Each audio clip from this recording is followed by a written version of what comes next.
Russia is cutting back on oil production by 500,000 barrels a day beginning in March to counteract sanctions.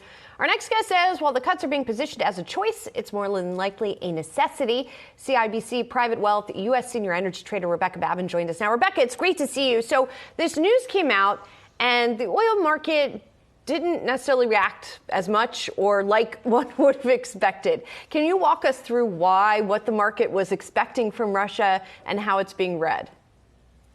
Sure. So the market was pretty ready for Russia to cut production in the start of 2023. Alexander Novak, the energy minister in Russia, had indicated in late December that they were going to cut production by 500 to 700,000 barrels in the beginning of the year. Now, Russia, as you mentioned, is positioning this as a choice. We are cutting this production to punish those who are imposing price caps and sanctions upon us. And I think that's a way to kind of get the market to move higher so that they can sell fewer barrels for more money and hopefully make up the revenue.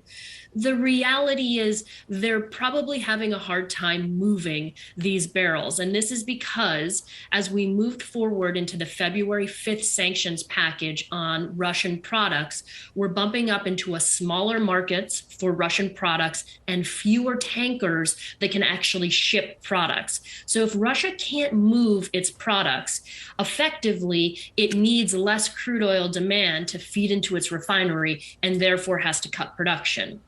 Almost every analyst on the street has been penciling in at least 500,000 barrels of Russian production cuts in 2023, and most are looking for closer to 800,000. So this was a confirmation of what analysts had expected. And if we hadn't gotten it, the market would have been off harder. And it is an incremental positive that they cut production, but I think the market expected it and is needing to see more to really keep the production side of the story alive for crude. Rebecca, what's more top of mind with investors in the oil patch right now? Is it these Russian cuts, or is it the chance of a mild recession in the U.S.? Good question. I think it's the chance of a mild recession in the U.S. The Russian story, if we kind of reverse back to 2022, it was a supply-led rally, and it faded hard into the end of the year. It seems that the market is going to reward demand-driven stories much more than it's going to worry about supply. Russia has found a way to find end markets. The market is efficient enough that if the price is right, product seems to find a home. So demand is really going to be where the conviction lies. And if there's a little bit of a question about where U.S. demand is going to be or European demand, it is going to create some downside risk. And what about Chinese demand, right? Where do you stand on that? Because that has also been a big question and a big pivot point for oil over the past year.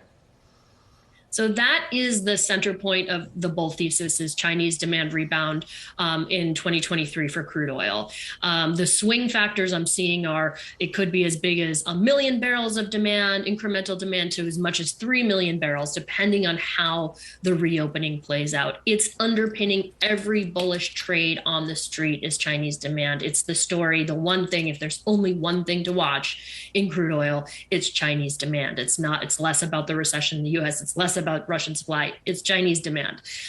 So I think when we look at what's happening in the market, we're seeing a market that's really anticipating this. And we are seeing incremental demand from China, but it's not linear and it's not quite as fast as the expectation maybe is. So we're not able to break out of this current trading range until we really see in the physical market some tightness coming from Chinese demand. That doesn't mean it's not coming, and I think that it is, but the magnitude and the timing of it is what keeps the market on its toes and trading with a lot of volatility.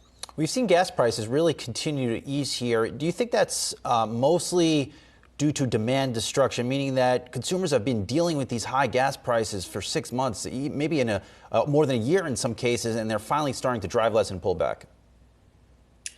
I don't think it's that. I mean, I do think there's been some softening in demand. If you look at the weekly numbers that are highly volatile that come out, it has come off a little bit. I don't think it's necessarily this behavioral change. I think it's a little more seasonal. This is not a seasonally strong driving period per se. So the numbers I can see why gas prices have come off. And frankly, we've had some builds in inventory over the last month, just as we've been able to kind of have some refiners coming on, doing their work, importing some, importing some gasoline, and that's really alleviated some of the pressure on the prices at the pump. I don't think it's demand destruction. Do you think they're going to last and stay down? So I don't think they're going to stay down for the summer. I think we're going to see another uptick and potentially a spike over the summer. And the reason for that is that's going to coincide with when Chinese demand is really ramping. So I don't think we're set up for a really quiet, easygoing summer on prices at the pump. So I would enjoy it for now and prepare for higher prices in the summer. Noted. Saz will be filling up the gas cans for his garage. Yeah, nice V8 gas guzzlers. Let's go. There we go. CIBC Private Wealth U.S. Senior Energy Trader Rebecca Babin. Rebecca, thanks a lot. Appreciate it.